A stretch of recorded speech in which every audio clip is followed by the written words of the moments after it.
Number 13, the morbid fascination. You're scrolling through Netflix on a Friday night, ready to unwind. What do you click on? A cozy rom-com? A cheerful cooking show? Nope. You click on a documentary about a serial killer who lived in your state, or a podcast dissecting a gruesome unsolved case from the 80s. You find yourself glued to the screen, unable to look away, yet simultaneously horrified. Why do we, as a species, find ourselves so captivated by the darkest parts of humanity? This is more than just a passing interest. It's a morbid fascination that taps into some deep-seated psychological wiring. For most of human history, threats were immediate and tangible. You needed to know what was lurking in the woods, which berries were poisonous, and who in the tribe was untrustworthy. Our brains evolved to pay attention to danger, and they still do. It's like a built-in warning system that won't shut up. So when we consume true crime, we're satisfying that ancient primal need to understand danger, but from the safety of our couches. We get all the thrill of learning how to avoid a threat without any of the actual risk.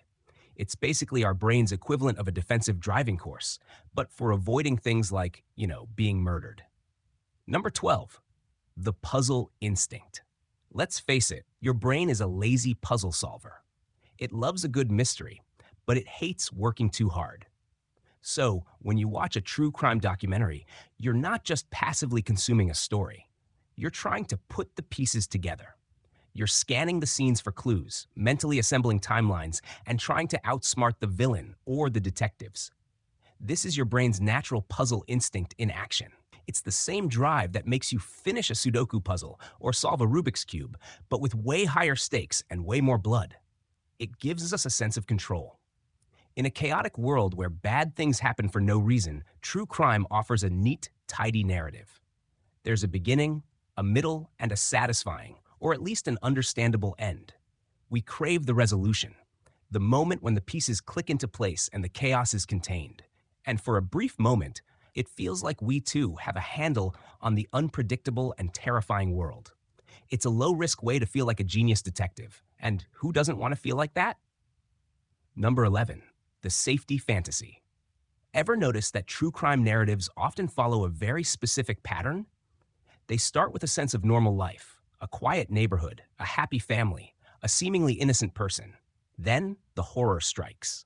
The narrative takes you through the terror, the investigation, and often the capture and imprisonment of the perpetrator. This structure is a powerful psychological tool. It's not just a story, it's a safety fantasy. By following the entire arc, you're subconsciously reinforcing the idea that justice will be served, that the world, while dangerous, is ultimately controllable. It's a form of emotional inoculation.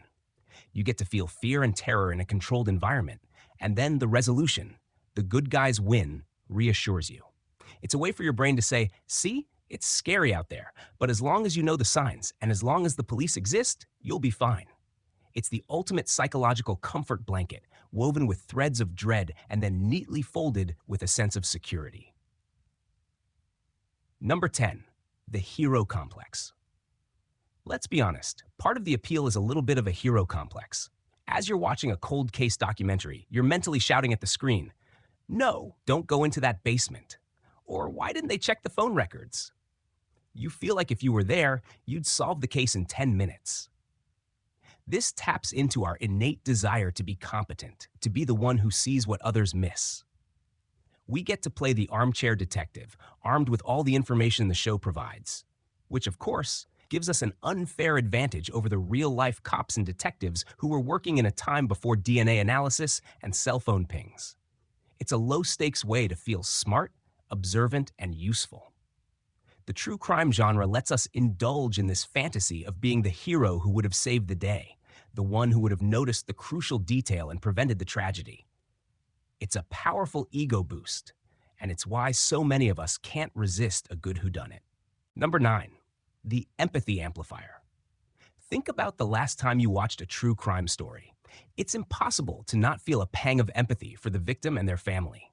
You feel their terror, their grief, and their frustration. This isn't just a side effect, it's a key part of the appeal.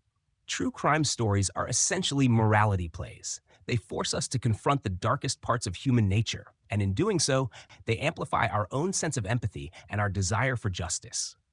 By watching a victim's journey, we're reminded of our own vulnerability and the importance of human connection. It's a strange and unsettling way of practicing empathy, but it's effective. We cry for the victims we never knew. We feel rage at the perpetrators we'll never meet. And in doing so, we strengthen our own moral compass. It's a deep, emotional workout for the brain that ultimately leaves us with a profound appreciation for our own safety and the safety of those we love. Number 8, the just world fallacy. Deep down, we all want to believe that the world is a fair and just place. We want to believe that good things happen to good people and bad things happen to bad people. This is a cognitive bias called the just world fallacy, and it's a major reason we're so drawn to true crime.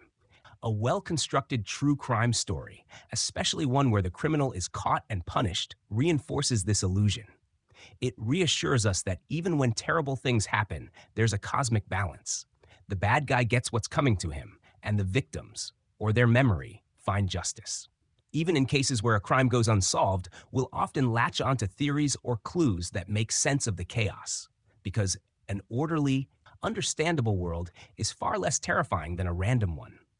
It's our brain's way of keeping the existential dread at bay. It's the comforting lie we tell ourselves to feel safe, that the universe, despite all evidence to the contrary, is fundamentally fair. Number 7, the control illusion.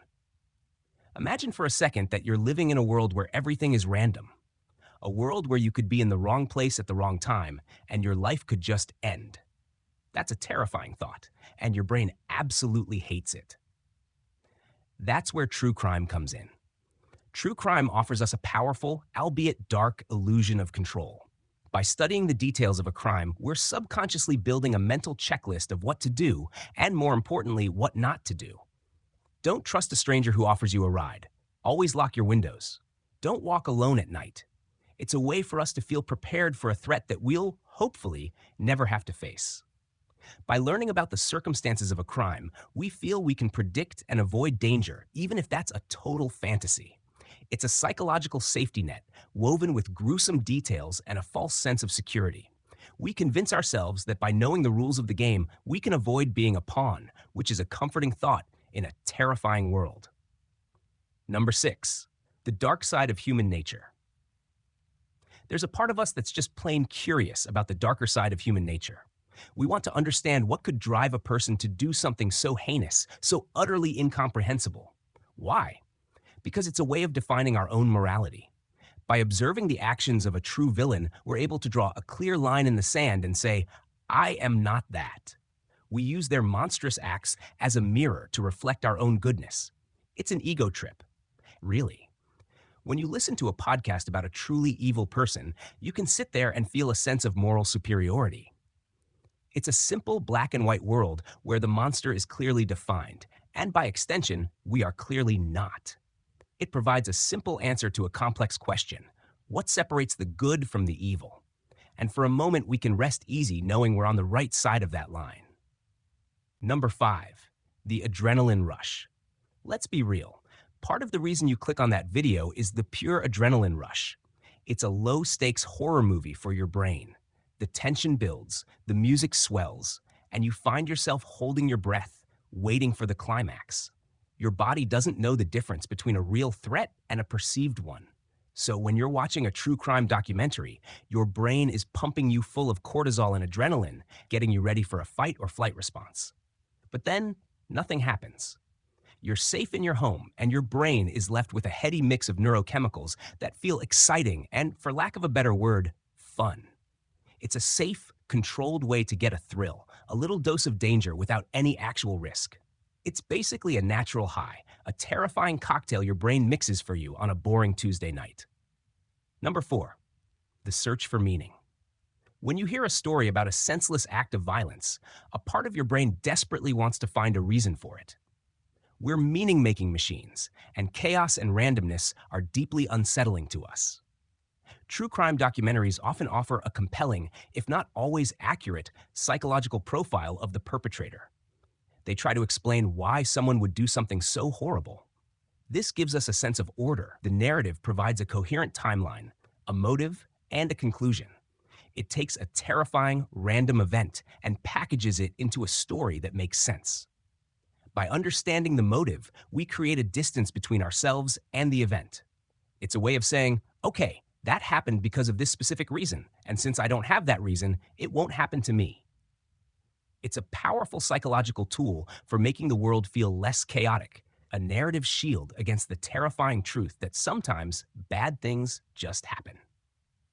Number 3, the community connection. If you've ever found yourself in a long conversation with a friend about a recent true crime series, you've experienced this one firsthand. True crime is a social phenomenon. It's a shared interest that creates a strange kind of community. Whether it's a subreddit dedicated to an unsolved case or a group chat dissecting a new docuseries, people find a sense of belonging in a shared fascination with the dark and mysterious. It's a way of processing difficult emotions and confronting terrifying topics in a safe, collective space. When you share your theories or discuss the details of a case with someone, you're not just talking about a crime. You're engaging in a form of bonding. It's a way of navigating the complexities of human nature together, a shared exploration into the shadow side of life. Number 2, the warning label. Think of true crime as a cautionary tale for the modern age. We've always told stories to pass down lessons and warnings, from fables about wolves to myths about vengeful gods. True crime serves that same purpose. It's a visceral, emotional lesson about real-world dangers. We learn to spot red flags, to trust our gut instincts, and to be more aware of our surroundings. The story of a victim who ignored a warning sign becomes a powerful lesson for us. The details of a predator's tactics become a warning we file away for future reference. It's a macabre version of a public service announcement, but because it's wrapped in a compelling story, it's far more effective. It's the ultimate learn from others' mistakes strategy, and it's why your brain can't get enough of it. Number 1, the existential thrill. At the very core, our love for true crime boils down to one simple thing. It reminds us that we're alive. We're safe, our hearts are beating, and we get to watch these stories from a place of comfort and security. It's a psychological juxtaposition. The terror and tragedy on screen highlight the profound peace and safety of your own life. It's the ultimate brush with mortality without the actual risk. It's a powerful, almost spiritual experience that makes us appreciate our own existence, our own relationships, and our own safety. In a way, it's a form of emotional gratitude, a dark and twisty path that ultimately leads to a greater appreciation for the life you have. It's a disturbing, fascinating, and deeply human quirk.